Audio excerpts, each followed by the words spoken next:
हमारे सोहर मंडल में कुल 8 ग्रह हैं, जिनके नाम बुध, शुक्र, पृथ्वी, मंगल, बृहस्पति, शनि, अरुण और वरुण हैं। चलिए अब एक एक करके इन सभी ग्रह की सेट पर चलते हैं। नंबर 1 पर है बुध। बुध ग्रह सूर्य से सबसे नजीक के ग्रह है। यह सूर्य से नजीक के ग्रह होने पर भी यह सबसे गर्म ग्रह नहीं है। आकार में ये ग्रह हमारे पृथ्वी का 40% है। बुध सिर्फ सूर्य से 58 मिलियन किलोमीटर दूर है। यहाँ दिन में तापमान 450 डिग्री सेल्सियस तक पहुँच जाता है, जबकि रात के समय -180 डिग्री को क्रॉस कर जाता है। इसका सतह पूरे गड्ढे से भरा है। ये गड्ढे आकार में कई किलोमीटर तक लंबे और चौड़े गहरे भी हैं। बुध पर खोजे गए सबसे बड़े गड्ढे का व्यास करीब 1500 किलोमीटर है, कोई वायुमंडल न होने की वजह से। इसलिए इस ग्रह पर इंसानों का ठहरना बिल्कुल नामुमकिन है। हैरानी की बात यह है कि सूर्य के सबसे ज्यादा नजदीक होते हुए भी ये सौर मंडल का सबसे गर्म प्लेनेट नहीं है। और इतना ही नहीं, हर एक बीते दिन के साथ ये श्रिंक होकर और भी छोटा होता जा रहा है। वैज्ञानिक बताते हैं कि इसलिए करीब 4 बिलियन सालों में ये ग्रह 14 किलोमीटर घट चुका है। और इसके घटने की वजह है रात को पड़ने वाली सर्दी। चलिए अब चलते हैं हमारे सोलर सिस्टम के दूसरे ग्रह शुक्र यानी वीनस पर। वीनस हमारे सौर मंडल के उन 2 अनोखे ग्रहों में से एक है जो अपने अक्ष पर उल्टा यानी पूरब से पश्चिम की ओर घूमते हैं। यह ग्रह जो सूर्य से 108.2 मिलियन किलोमीटर दूर है। ये हमारे सौर मंडल का सबसे गर्म ग्रह है और इसका वायुमंडल सल्फ्यूरिक एसिड के बादलों से बनी कई किलोमीटर मोटी परतों से ढका रहता है। वीनस ग्रह पर कई सारे सक्रिय ज्वालामुखी मौजूद है और इसकी सतह भी बड़ी चट्टानों और ज्वालामुखी से निकले लावा से बलकर बनी है। इसके वायुमंडल में मुख्य रूप से कार्बन डाइऑक्साइड मौजूद है, जिसकी वजह से ग्रीन हाउस के गैस इफेक्ट बनता है। सूर्य का गर्मी ऐसा बादल में कोई धोखे रहता है। यही वजह है कि इस ग्रह का तापमान 464 डिग्री सेल्सियस को टच कर जाता है। यहाँ का वायुमंडल ये दबाव पृथ्वी की तुलना में 90% ज्यादा है। यही वजह है कि इस ग्रह पर भेजा गया कोई भी मिशन या स्पेसक्राफ्ट ज्यादा समय तक सरवाइव नहीं कर पाता। साथियों, वीनस के बाद बात करते हैं हमारे सोलर सिस्टम का तीसरी नंबर का ग्रह के बारे में। वह सोलर मंडल का एकमात्र ऐसा ग्रह हमारा पृथ्वी। हमारे पृथ्वी की सौर मंडल ऐसा है जिसके कारण यहाँ पर जीवन संभव है। हम अपने पृथ्वी के बारे में सब कुछ पहले से ही जानते हैं, इसलिए चलिए इसकी बात हम नहीं करते हैं। तो पृथ्वी के बाद बारी आती है ब्रह्मांड का चौथा नंबर का ग्रह मंगल की। इस प्लेनेट की सतह चट्टान और लाल मिट्टी से बनी है और स्पेस से देखने पर ये लाल बंगी की गेंद के जैसा नजर आता है, इसलिए इसे रेड प्लेनेट भी कहते हैं।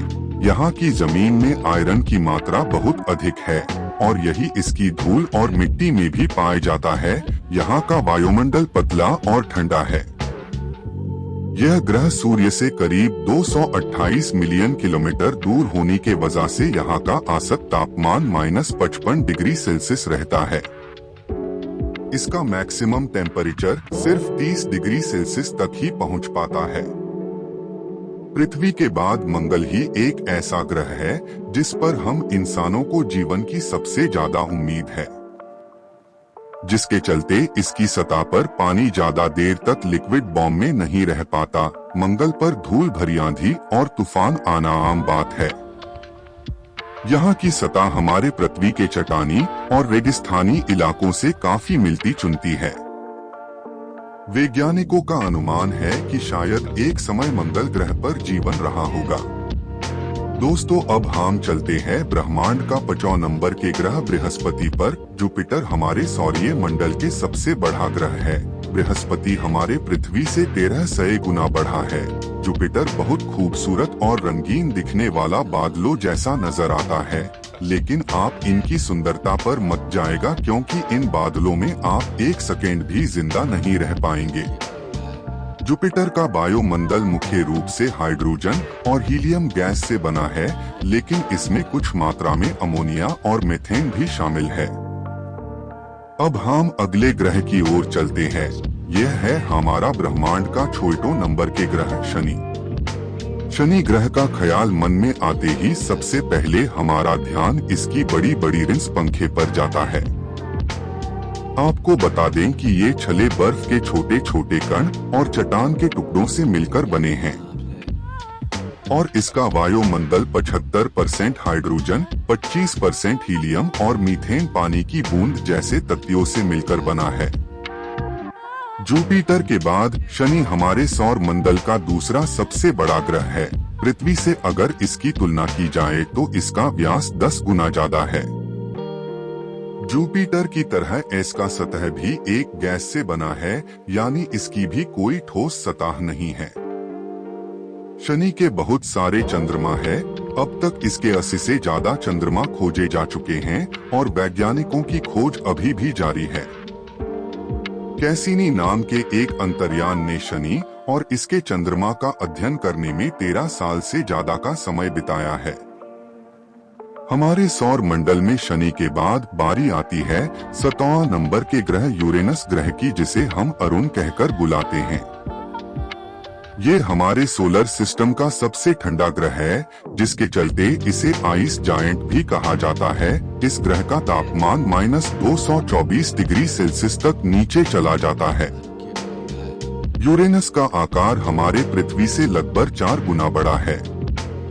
वीनस के बाद यूरेनस ही एक ऐसा ग्रह है जो अपनी धुरी पर पूरब से पश्चिम दिशा में घूमता है। यूरेनस का वायुमंडल 83% हाइड्रोजन और 15% हीलियम से मिलकर बना है। इसके अंदर थोड़ी बहुत मात्रा में मीथेन, पानी और अमोनिया भी मौजूद है। शनि की तरह यूरेनस का भी अपना एक विनिंग सिस्टम है।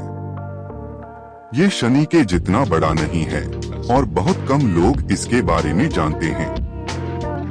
इन छलों की खोज पहली बार 1977 में की गई थी और फिर बाद में साल 1986 में वोयेजर 2 अंतरिक्ष यान द्वारा इसकी पुष्टि भी की गई। तो चलिए इस सफर में आगे बढ़ते हुए हम बात करते हैं हमारे सूर्यमंडल के आखिरी ग्रह बरूर पर। आकार की बात करें तो ये पृथ्वी से लगभग 4 गुना बड़ा है।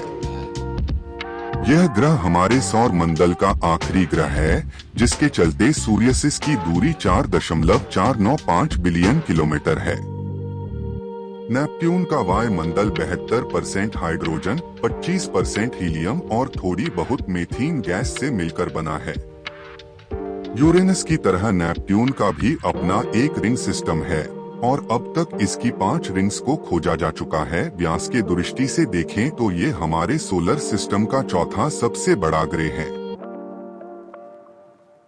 और ये भी एक आइस जाइंट है। इसकी वजह ये है कि इसका एवरेज टेम्परेचर -200 डिग्री सेल्सियस के आसपास रहता है। यह हमारे पृथ्वी से भी ये 4.3 बिलियन किलोमीटर दूर है। यही वजह है कि वोयेजर 2 एकमात्र ऐसा मिशन है जो आज तक इस ग्रह पर भेजा गया है। तो दोस्तों, आज के इस वीडियो में बस इतना ही। वीडियो अच्छी लगी हो तो इसे लाइक और शेयर जरूर करें। साथ ही ऐसे कमाल के इंफॉर्मेटिव वीडियो देखने के लिए चैनल को सब्सक्राइब जरूर कर लीजिएगा। वीडियो अंत तक देखने के लिए धन्यवाद।